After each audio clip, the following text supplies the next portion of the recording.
Welcome to the Courageous Caregiver, where we want to give you a snapshot into the lives of the amazing foster parents, relative caregivers that are truly making a difference in the lives of the babies, children, teenagers, and brothers and sisters that are here in Clark County foster care.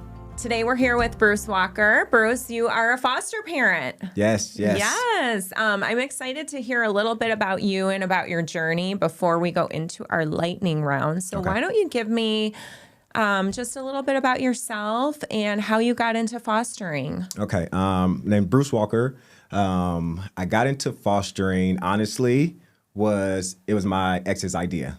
I wasn't for it. I didn't have kids at the time. And it was more so like, hey, we can kind of be free. We can move about how we want.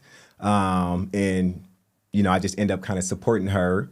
And next thing I know, I end up loving it a little bit more than her. I kind of changed my work career at the time of what I was doing. I was a correction officer. And I end up joining an agency and kind of working my way up through the agency. And end up, not only fostering kids outside of that, but also going to work and helping foster youth as well, and trying to, prevent kids from coming into foster care as well. Well, we're glad that you took that leap of faith. We often hear from our foster caregivers, especially our foster dads and sometimes our foster grandpas, that, it was my wife's decision. It was my girlfriend's decision. So what was it like going through training and taking in like your first placement? It was a little overwhelming.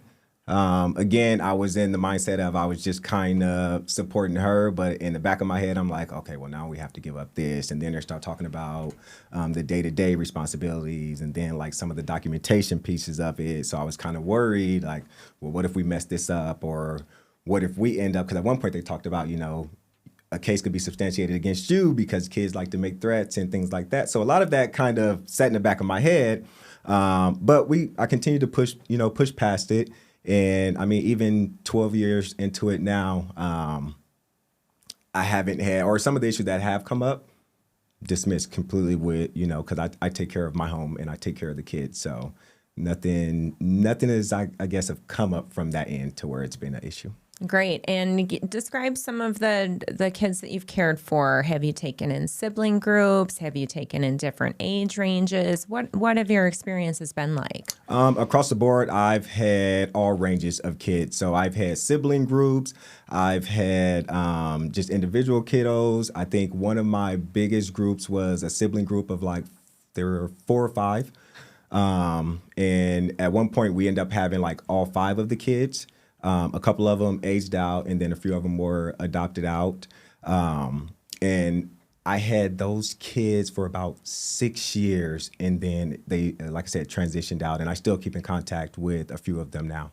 Wow, that's special that you can still be in their lives. Yeah. And describe that relationship to me. What is it like to see these kids grow up? And 6 years is quite a while to have them in your care. So tell me about that. Yeah, it was kind of hard because that was my first time, having someone that long, and now you kind of seeing them transition out. But at the end of the day, I wanted what was best for the kiddo.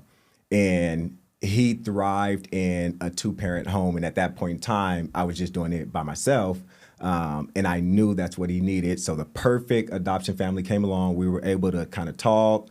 The transition happened slowly. I was included. And then eventually, he transitioned out. And then same thing with his older sister. Eventually she aged out, but I was able to help her kind of transition to that independent living part.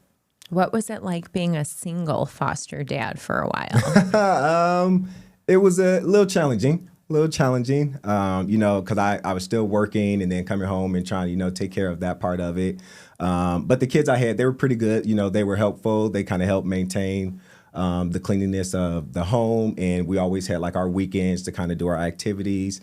And then again, kind of working with the agency, I was able to bring my kids along when we did our summer camp trips. So, they got to come in and help out. So it was challenging, but it was doable. It was doable. You can definitely do it. Yeah. And people ask us all of the time, well, I'm not married. I'm not in a relationship. Can I foster as a single parent? Definitely. Yes, yes. Because then you have your other supports around you as well that you can reach out to.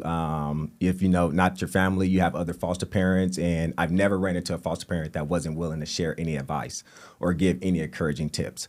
And you can go online and meet a bunch of foster parents and, get that support that you need. So it's definitely doable. That shouldn't be a reason, someone should not consider becoming a foster parent. All right, all you single parents out there, we're ready for you.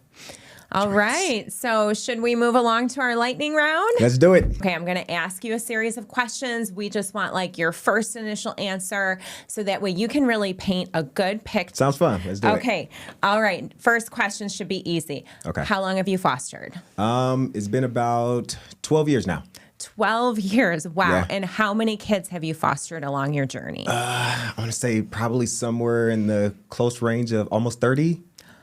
30 kids? Yeah. Wow. And what's your favorite age group to foster? Right now, I'm fostering the older teens. But previously, I used to foster like the younger kiddos and then the middle schools and just kind of worked my way up. Best part about fostering teens? Just kind of seeing that part of being able to work with them and help and instill certain skills and different learning disciplines into them. And then actually see it manifest, when they transition on either back home or to independent living. Nice, because you're really helping them prepare for their future. Yeah. And they probably help you with things like staying cool and technology. Definitely keep me up to date with all the latest things going on in school. Fun. And the latest sayings and hashtags. Trends and all that. Yes. That's fun. Most memorable moment as a foster parent? That one's definitely going to be, across the board, it's when the kids go back home. Whenever they reunify and they're back with their parents, as much as I love having the kids in my home, there's nothing kind of seeing that transition of when they go back home and all the emotions that's kind of shared in that. Now, we hear from people all the time, especially in our foster care information sessions, that I don't know if I would be prepared for reunification. So what's your advice to foster parents when it comes time for reunification? We're human. Like go through the feelings, process them, but at the end of the day, like you're doing a good deed. You're helping a kid reunite back with their family. And there's no better feeling than that. So I go through it every single time. I get sad, I get upset, but most of my kids I'm still able to keep in contact with. So that's the other cool part as well. Nice. Let's talk about what is your go-to method to relieve stress and anxiety while you're fostering kids? Oh, music. Hands down, music. And what's your favorite genre? Depends on the mood. Sometimes it's rap, sometimes R&B, then I'll go heavy metal if I really just need to like zone out, or if I'm just kind of in a whatever mood, like I play some country, so I'm all over the board. And do you have a go-to guilty pleasure snack when you're stressed? Reese's. Reese's. All cups, right. We'll yes. have to send some Reese's your way. Okay. 3 words to describe your role as a foster parent. I would say probably like the silent superhero. Something like that, across the board, a lot of foster parents are, doing good deeds with, welcoming kids into their home. But we're not always looking for like a thanks or anything like that. It's one of those kind of thankless deeds that you do. But at the end of the day, you're doing something, for the community, especially for the kids. Well, thank you, Bruce. And we cannot say that enough to you, to any of our foster parents, to our relatives that take on their grandkids or their nieces or their nephews, to our specialized foster caregivers that care for our kids with special needs. Thank you, thank you, thank you. Appreciate it. Okay, and then let's go with maybe 2 more questions. You're Okay. doing great with this lightning round. Thank you. What do you think is your biggest strength as a foster parent? Definitely now patience. I would say at the beginning it was the ability to learn because a lot of stuff I didn't know. I had my own upbringings as a child. And then once you step into the foster world, you got to have to, revamp certain things. You can't do what, you were brought up doing. So it was the ability to kind of learn and really have patience, with the kids that are coming into my home, because they have a lot of trauma, behind them as well. So it's just being able to have patience and understanding and work with the kids through that. And I lied. I'm going to have a couple more questions. Are you a single foster parent? Do you co-parent with somebody? What's your parenting situation? I co-parent. Okay, great. Yes. All right. And then last question. Do you have any advice or any messages for our listeners, our viewers out there, anybody that is thinking of becoming a foster parent? What is your message for them? Yeah, we need more foster parents, like more foster parents across the board. And if you're not sure you're ready to be a foster parent, respite parent, provide some breaks for foster parents, CASA workers. So you have a bunch of different areas of where you can support foster youth, but definitely more foster parents. You can never kind of fully be prepared. You're going to always learn. 12 years into it, I'm still learning and I'm still adjusting. So the best thing is just kind of dive into it and use your supports around you. All right, Bruce. Well, thank you so much for being here with us today. I know you're a foster parent, but you also work for Eagle Quest, and another goal of our podcast is to share community resources. So why don't you give me a quick overview of what Eagle Quest does for kids in foster care? So Eagle Quest across the board is a behavioral health care. So we provide a bunch of different resources, mental health, therapy, services like that to the community, as well as our foster kids. We also provide different activities on a monthly basis. We do a summer camp as well for our foster youth and our community kids. And whenever we can, we're partnering with other agencies as well as DFS, DJJS in our community to better support our foster youth as well as our youth, our at-risk youth. Bruce, let's talk more about like people coming in and becoming foster parents. We hear that, like they're single, they can't do it. We hear that they're renters, that they can't have kids in their rental apartment. We hear that they're too scared that they're going to get too attached to children. We hear all sorts of concerns, or that they've never parented before. They don't even know how to get started or what to do. So how would you approach this? I mean, you have a lot of experience as a foster parent now, 12 years. What was it like when you started, and what were some of the things that you were worried about that now have kind of, you look back on and would tell yourself something differently? What would you say to yourself if you were starting over? I think looking back at it, I was more concerned with if I was really in the position to do this. And like I said, just some of those, those misconceptions that you mentioned. But I started, or, we started and we were renting. We didn't own our home or anything like that. We were actually living in a townhome.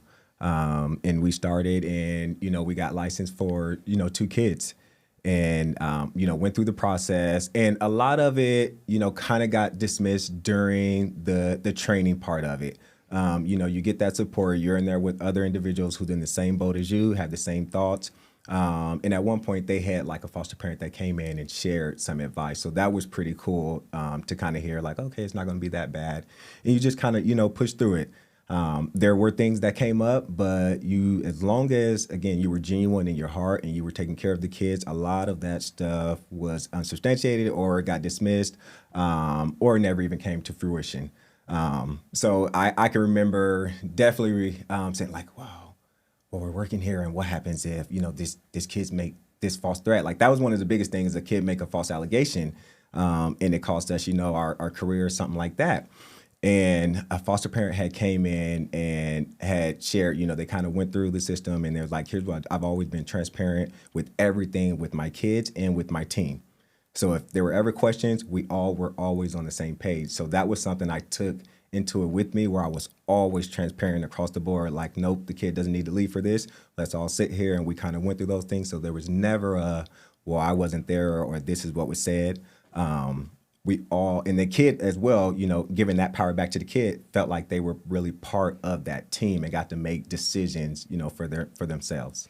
I love that, giving the kids the power and the agency and the voice for their experience and care. And, I think people have a lot of misconceptions and construed ideas about the kids in care, especially our teenagers. So tell me about the kinds of kids. Like, what are What is it like with the teenagers, especially? How can you best support them? Have patience with them. Like, I mean, at the end of the day, we're all human beings. Even us as adults, we struggle with certain things that come up, in our lives and experiences because of certain triggers and traumas. So now take that as a 30-some-year-old and put all of that into a 12-year-old. How do you really expect that 12-year-old to manage that? And they haven't had the experience or been given the tools yet to deal with that. So that was something I had to learn again during my journey of have patience, going to these different trainings and learning, okay, well, this is not actually the kid's fault. This is something that happened. And this now is just an automatic mechanism that's popping up or a trigger that's popping up.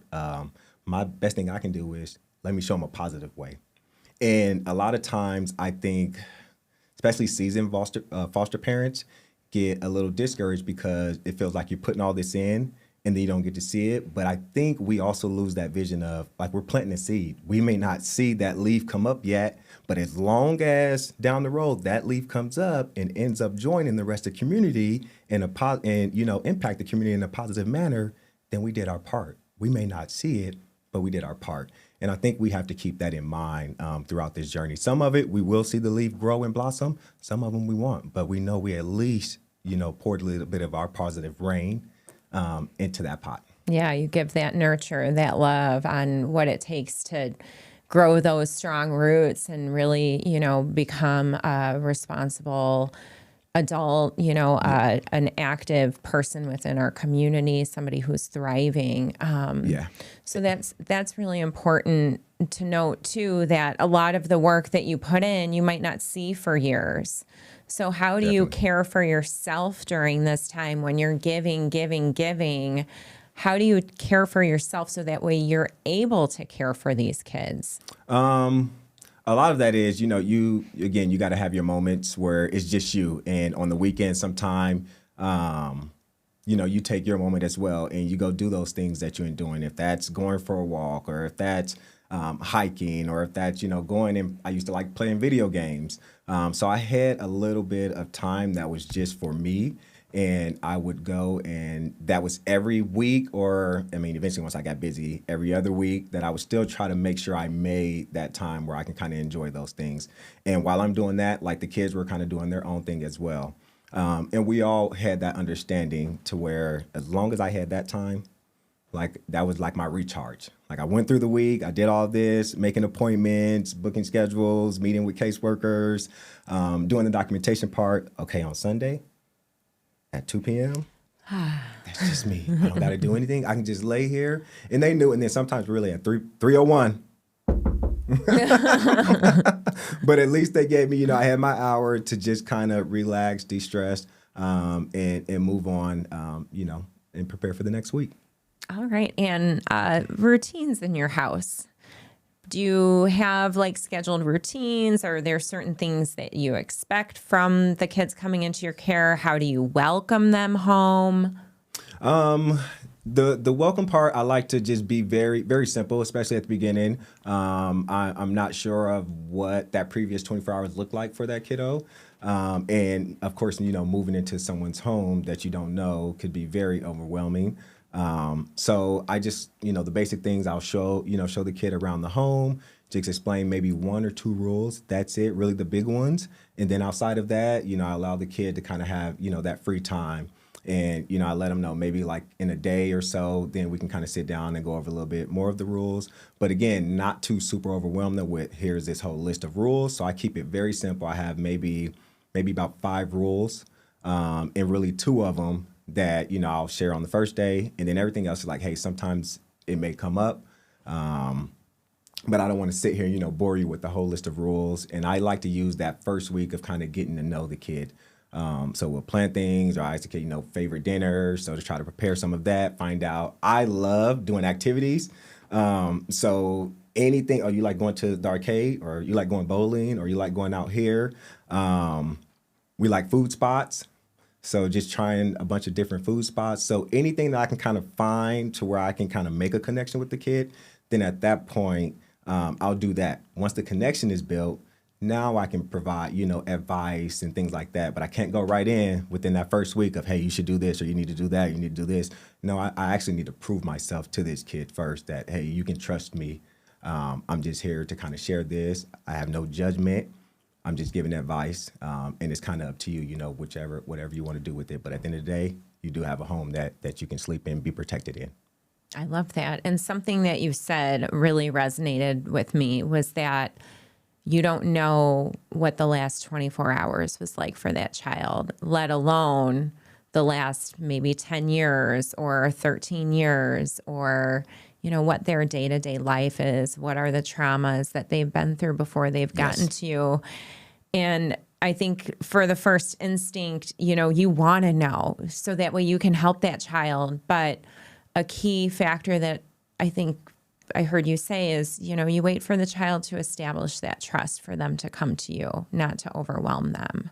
Yeah. Oh, definitely. Because it's like if we were walking down the street and a stranger, came up to you and started giving you all this, yeah, all right, like, okay. And then you may keep on about your day versus, your mom, obviously, you know, in all your life who calls you and, hey, I really think like you're going to take the time and kind of listen and hear out what, your mom has to say.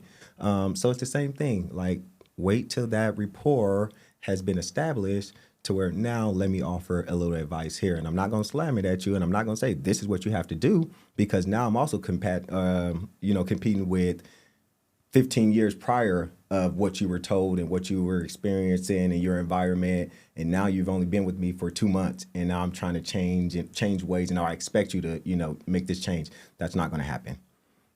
That's over a course of time. All I can do is, like I said, the moment that you come into my life, I can try to provide all the positivity that I can and support you any way I can, as long as, you're in my life. And that's enough for me to continue on with it. There's going to be moments where you're going to struggle. And you're going to be like, oh, no, I'm done. I'm out. I can't do this anymore. And I've had those moments. But at that same time, a younger kid or another kid that I've had has reached out. Hey, my kids used to call me Uncle Bruce. Hey, Uncle Bruce, or they'll send me a picture of this, or hey, Uncle Bruce, just checking in and letting you know, hey, I'm doing this, or now I got accepted to a college, or hey, I'm doing. So it's cool kind of hearing that. And then it automatically like just fills that cup back up. Okay, well, I'm back in it. Let's do it again. My cup is filled. Bring me another child in need, let's right? do it. Let's continue I love on. it. Well, Bruce, you're amazing. You're such an inspiration to our viewers, to our listeners, to our other foster parents, to anybody that's in this game that wants to help children. I commend you for the 12 years of really meaningful relationships that you've established with the children in your care, and I cannot thank you enough. Thank you. Can I share one more thing? Of course, yes. There is a part where like a lot of parents were concerned about the connection and making that emotional attachment and kind of going through that. Just go through it. Go through it. Deal with it. It's going to be fine. Kind of push through it. And on the other side, again, you may have a lifetime connection with that kid and you can see it. But if not, at least, like I said, you kind of, you watered that pot and hopefully it blossoms into a beautiful flower. But we need more foster parents. So please come on, join us. Join us. Thank you, Bruce. Thank you for having me.